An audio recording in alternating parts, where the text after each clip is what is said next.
ಯಾವ ರೀತಿ ಒಂದು ಈ GS5 ಟಿವಿ ಸುದ್ದಿವಾಹಿನಿಗೆ ಸ್ವಾಗತ. ಬೆಳಗಾವಿ ಜಿಲ್ಲೆಯ ಚಿಕ್ಕೋಡಿ ಪಟ್ಟಣದಲ್ಲಿ ಜೀವನೆಲೆ ಆಶ್ರಮ ಪ್ರಾರಂಭವಾಗಿದೆ. ಇಲ್ಲಿ ನಿರ್ಗತಿಕರ ಪಾಲಿಗೆ 4 ಸ್ನೇಹಿತರು ಹೀರೋ ಆಗಿಬಿಟ್ಟಿದ್ದಾರೆ. ಅನಾಥ ಮಕ್ಕಳಿಗೆ ಊಟ, ವಸತಿ, ಉಪಚಾರ, ಉತ್ತಮ ಶಿಕ್ಷಣ ಕೊಟ್ಟು ಸ್ವಂತ ಹಣದಿಂದ ಆಶ್ರಮ ನಡೆಸುತ್ತಿದ್ದಾರೆ. ಇಷ್ಟೇ ಅಲ್ಲದೆ ಅಲ್ಪ ಸ್ವಲ್ಪ ದಾನಿಗಳು ಕೂಡ ಕೈ ಜೋಡಿಸಿ ಸಹಾಯ ಮಾಡುತ್ತಿದ್ದಾರೆ. ಜೀವನೆಲೆ ಆಶ್ರಮಕ್ಕೆ GS5 ಟಿವಿ ಕೈ ಜೋಡಿಸಿದೆ. ನಮ್ಮ ಜೊತೆ ನೀವು ಕೈ ಜೋಡಿಸಿ. ಈ ಚಿಕ್ಕೋಡಿ ಪಟ್ಟಣದಲ್ಲಿರುವ ಜೀವನೆಲೆ ಆಶ್ರಮಕ್ಕೆ ಸಹಾಯ ಹಸ್ತ ನೀಡಿ. ಜೀವನೆಲೆ ಆಶ್ರಮದಲ್ಲಿ ಸುಮಾರು 16ಕ್ಕೂ ಹೆಚ್ಚು ಮಕ್ಕಳಿದ್ದಾರೆ. ಅವರ ಊಟ, ಉಪಚಾರ, ಆರೋಗ್ಯ ಹಾಗೂ ಉನ್ನತ ಶಿಕ್ಷಣಕ್ಕಾಗಿ ಪರದಾಡುತ್ತಿರುವ ಟಿ ಬಸವರಾಜಪ್ಪ, ಪ್ರದೀಪ್ ದಳವಾಯಿ ಹಾಗೂ ರಿತಿಕ್ ಗುಂಡುಮನೆ ಮತ್ತು ಓಂಕಾರ್ ಕಾಮೇಶ್ ಕಟ್ಟಿಮನಿ ಇವರು 4 ಸೇರಿ ಬಡಪಾಯಿ ಕುಟುಂಬದ ಮಕ್ಕಳಿಗೆ ಹಾಗೂ ಅನಾಥ ಮಕ್ಕಳಿಗೆ ಸಹಾಯ ಮಾಡುತ್ತಿದ್ದಾರೆ. ನೋವಿನಲ್ಲೂ ನಗುವಿದೆ ಎಂದು ಮಕ್ಕಳಿಗೆ ಹೇಳುತ್ತಾರೆ. ತಾವು ಕಷ್ಟಪಟ್ಟರೂ ಅಲ್ಲಿಯ ಮಕ್ಕಳಿಗೆ ಖುಷಿ ಕೊಡುತ್ತಿರುವ ಈ 4ರಿಗೆ ನಮ್ಮದೊಂದು ಸಲಾಂ. ಹೌದು, ಬೆಳಗಾವಿ ಜಿಲ್ಲೆಯ ಚಿಕ್ಕೋಡಿ ಪಟ್ಟಣದಲ್ಲಿ ಜೀವನೆಲೆ ಆಶ್ರಮ ಪ್ರಾರಂಭ ಮಾಡಿದ್ದಾರೆ. ಇವರಿಗೆ ನಿಮ್ಮ ಕೈಯಲ್ಲಿ ಆದಷ್ಟು ಸಹಾಯ ಮಾಡಿ. ಇದು GS5 ಟಿವಿ ಕನ್ನಡ ನ್ಯೂಸ್ನ ಕಳಕಳಿಯ ವಿನಂತಿ. ಜೀವನೆಲೆ ಆಶ್ರಮ ಚಿಕ್ಕೋಡಿ, ವಿಳಾಸ CB ಕೋರೆ ಪಾಲಿಟೆಕ್ನಿಕ್ ಮಹಾವಿದ್ಯಾಲಯ, ಕಾಲೇಜ್ ಎದುರುಗಡೆ, Chikkodi. Bureau report Yuvaraj Madigar, GS5 TV Kannada news, Chikkodi.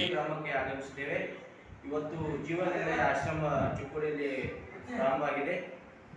ಹಾಗಾದ್ರೆ ಬನ್ನಿ ನೋಡೋಣ. ಸರ್, ನೀವು ಈ 4 ಜನ ಕೂಡಿ ಯಾವ ರೀತಿ ನೀವು ಖರ್ಚು ವೆಚ್ಚನ ನಿಭಾಯಿಸ್ತೀರಿ ಅಂತ? ಸೊ ಇವಾಗ ಅನೇಕ ಚಿಕ್ಕ ಪುಟ್ಟ ದಾನಿಗಳು ಕೂಡ ಬರ್ತಾ ಇದ್ದಾರೆ. ಸೊ ಈಗ ನಮ್ಮ ಕೈಲಾದಷ್ಟು ನಾವು ಮಾಡ್ತಾ ಇದ್ದೀವಿ. ಸೊ ಇವಾಗ 16 ಜನ ಮಕ್ಕಳಿದ್ದಾರೆ, 16 ಜನ. ಸೊ ಮುಂದೆ ಮಕ್ಕಳು ಹೆಚ್ಚಾಗ್ತಾರೆ. ಸೊ ನಮಗೂ ಕೂಡ ಬರ್ಡನ್ ಆಗೋ ಕಾರಣ ನಾವು ದಾನಿಗಳಲ್ಲಿ ವಿನಂತಿಸಿಕೊಳ್ಳೋದೇನೆಂದರೆ, ಸೊ ಹೆಚ್ಚಿನ ಸಂಖ್ಯೆಯಲ್ಲಿ ದಾನಿಗಳು ಬಂದು ಆಶ್ರಮಕ್ಕೆ ಸಹಾಯ ಮಾಡೋದಾದರೆ ಸೊ ನಮ್ಮ ಮಕ್ಕಳನ್ನ ಉತ್ತಮವಾಗಿ ಶಿಕ್ಷಣ ಕೊಡ್ಬೋದು, ಅವರಿಗೆ ಉತ್ತಮವಾಗಿ ನೋಡಿಕೊಳ್ಬೋದು. ಸೊ ದಾನಿಗಳು ಬಂದು ನಮ್ಮ ಜೀವನೆಲೆ ಆಶ್ರಮಕ್ಕೆ ಸಹಾಯ ಮಾಡಲಿ ಅಂತ ಇನ್ನು ದಾನಿಗಳಲ್ಲಿ ವಿನಂತಿ ಮಾಡ್ಕೊಳ್ತೇವೆ. ನಮಸ್ಕಾರ. ಸೊ ಸುಮಾರು ಒಂದು 8 ದಿನ ಆಯಿತು. 1ನೇ ತಾರೀಕು ಜೂನ್ 1 ತಾರೀಕು ನಾವು ಆಶ್ರಮವನ್ನು ಸ್ಟಾರ್ಟ್ ಮಾಡ್ತೀವಿ. ಆಶ್ರಮವನ್ನು ಸ್ಟಾರ್ಟ್ ಮಾಡೋ ಉದ್ದೇಶ ಏನಂದರೆ, ನಮ್ಮ ಆಶ್ರಮದ ಉದ್ದೇಶ ಶಿಕ್ಷಣದಿಂದ ವಂಚಿತ ಆದ ಮಕ್ಕಳಿಗೆ ಉತ್ತಮವಾದಂಥ ಶಿಕ್ಷಣ ಕೊಡಬೇಕಂತೇಳಿ ನಮ್ಮ ಉದ್ದೇಶ ಇತ್ತು. ಅದೇ ಪ್ರಕಾರ ನಾವು ಸುಮಾರು ಕೆಲವೊಂದು ತಿಂಗಳಿಂದ ನಾವು ಸರ್ವೆ ಮಾಡಿದ್ವಿ. ಅನೇಕ ಹಳ್ಳಿಗಳಲ್ಲಿ ನಾವು ನೋಡಿದ್ವಿ.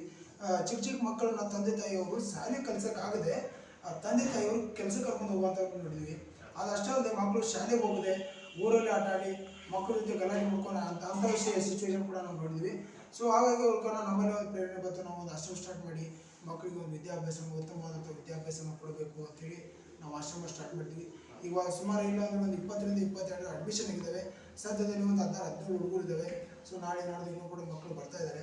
ಸೊ ನಾವು ಸುಮಾರು ಒಂದು 25 ಮಕ್ಕಳನ್ನ ನಾವು ಆಶ್ರಮದಲ್ಲಿ ಇಟ್ಕೊಂಡು ನೋಡ್ಬೇಕಂತ ಇದ್ದೀವಿ. ಸೊ ಇವಾಗ ಆಶ್ರಮದ ವ್ಯವಸ್ಥೆ ಅಂದರೆ ಒಂದು ವಾಹನ ಇದೆ.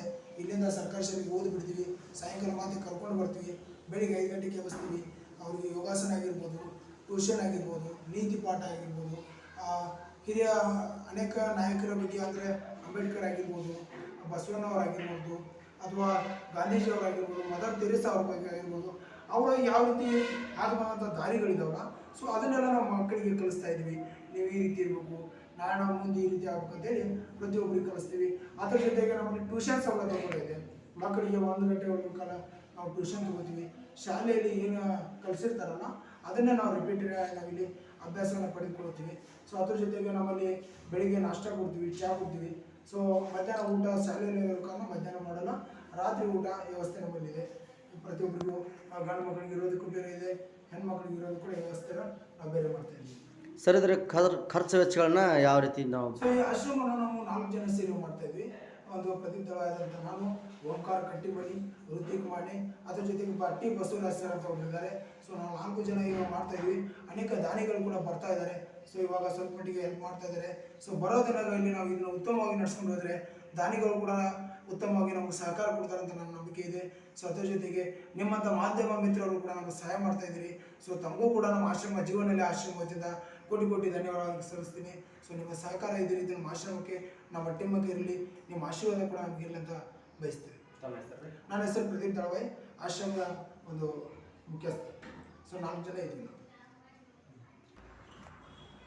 ಸೊ ಅದರ ಜೊತೆಗೆ ನಾವು ವೀಕ್ಷಕರಲ್ಲಿ ವಿನಂತಿಸೋದು, ಅದರ ಜೊತೆಗೆ ದಾನಿಗಳಲ್ಲಿ ವಿನಂತಿಸುವುದೇನೆಂದರೆ, ದಾನಿಗಳು ಎಷ್ಟು ಈ ಪಟ್ಟಣದಲ್ಲಿ ಜೀವನೆಲೆ ಆಶ್ರಮವನ್ನು ನಡೆಸ್ತಾ ಇದ್ದೀರಿ ನಾವು ಕೇಳ್ಕೊಳ್ತೀವಿ. ಈ ಜೀವನೆಲೆ ಆಶ್ರಮವನ್ನು ತಾವು ಏಕೆ ಪ್ರಾರಂಭಿಸ್ಬೇಕಂತ ನೀವೊಂದು ಮೈಂಡಲ್ಲಿ ತಗೊಂಡ್ರಿ? ಸರ್, ನಾವು ಈ ಆಶ್ರಮವನ್ನು ನಡೆಸ್ತಾ ಇರೋದು ನಮ್ಮ ಜನರ ಅಂತ ನಾವು ಕುರಿತು ಮಾತಾಡಿದಾಗ ಅನೇಕ ವಿಷಯಗಳು ನಾವು ಕಂಡು ಬಂದಿದೆ. ಅಂದರೆ ಇವಾಗ ಹಳ್ಳಿಗಳಲ್ಲಿ ಮಕ್ಕಳನ್ನು ಶಾಲೆ ಕಳ್ಸೋಕೆ ಆಗದೇ ಇರುವಂಥವ್ರು, ಅತಿ ಕಡುಬಡೋ ಜನ ಏನಿದಾರಲ್ಲ, ಮಕ್ಕಳನ್ನ ಸುತ್ತ ಕೆಲಸಕ್ಕೆ ಕರ್ಕೊಂಡು ಹೋಗುವಂಥ ಸಂದರ್ಭವನ್ನು ಕೂಡ ಸಿಚುವೇಶನ್ ನೋಡಿದ್ವಿ. ಮಕ್ಕಳು ಶಾಲೆಗೆ ಕಳ್ಸೋಕೆ ಆಗದೇ ಇರುವಂಥ ನೋಡಿದ್ವಿ. ಅದ್ರ ಜೊತೆಗೆ ಮಕ್ಕಳು ಮನೆಯಲ್ಲಿದ್ದರೆ ಶಿಕ್ಷಣ ಬಗ್ಗೆ ಒಲವು ತೋರಿಸದೇ ಇರುವಂಥ ಮಕ್ಕಳು ಕೂಡ ನೋಡಿರೋ ಕಾರಣ ನಾವು ಮಕ್ಕಳಿಗೆ ಒಳ್ಳೆ ಶಿಕ್ಷಣ ಕೊಡಬೇಕು, ಶಿಕ್ಷಣ ವಂಚಿತ ಅಂತ ಮಕ್ಕಳಿಗೆ ಶಿಕ್ಷಣ ಕೊಡಬೇಕು ಅಂತೇಳಿ ನಾವು ಆಶ್ರಮವನ್ನು ಪ್ರಾರಂಭ ಮಾಡಿದ್ದೀವಿ ಸರ್. ಈ ಒಂದು ಆಶ್ರಮದ